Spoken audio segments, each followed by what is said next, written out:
திருச்சிற்றம்பலம். சித்தம் தெளிவீர்கள் அத்தன் ஆரூரை பத்தி மலர்த்தூவ முத்தியாகுமே. எல்லோருக்கும் வணக்கம். நம்மளுடைய தொடர் திருவாரூர் பதிகம் சீரீஸ்ல இன்னைக்கு நாவுக்கரசு பெருமானுடைய ஒரு அழகான தேவார பாடலை தான் பார்க்க போறோம்.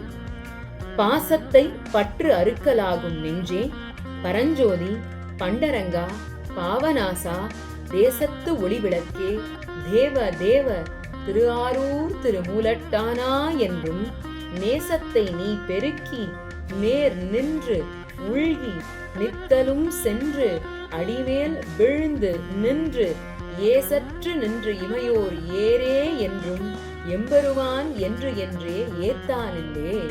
அதாவது நம்ம இப்ப வாழற வாழ்க்கைக்கு முக்கியமான காரணம் நம்மளுடைய கர்ம வினை. இந்த கர்ம வினைக்கு ஆதாரமா சொல்லப்படுவது நம்ம எல்லாத்து மேலையும் வைக்கக்கூடிய பாசம். அது உயிரற்ற பொருளாவும் இருக்கலாம், உயிர் உள்ள பொருளாவும் இருக்கலாம். அதனால அந்த பாசம்ன்ற வேற நம்ம அறுக்கணும். நமக்கு உண்டான கடமைகளை செய்யணுமே தவிர எது பேர்லையும் பற்றுதலை வைக்க கூடாது.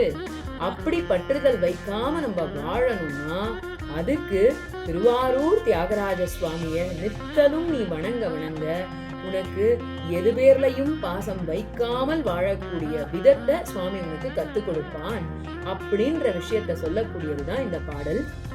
பாசத்தை பற்று அறுக்கலாகும் நெஞ்சே.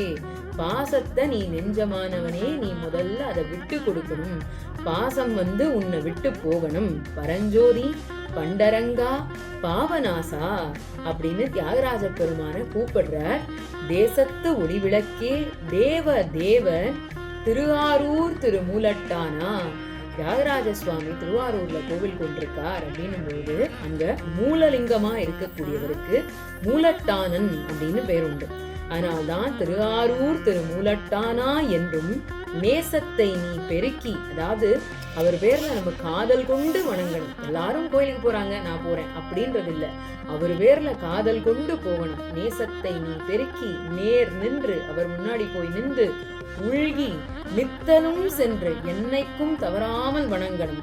அடிமேல் விழுந்து நின்று, அவருடைய திருவடி கீழே விழுந்து நின்று ஏசற்று நின்று, எந்த ஒரு குற்றம் குறையும் இல்லாமல் அவரை வணங்குபவர்களுக்கு இமையோர் ஏரே என்றும் தேவர்களின் தலைவனே என்றும் வணங்குபவர்களுக்கு எம்பெருமான் என்று என்றே ஏத்தானில்லே.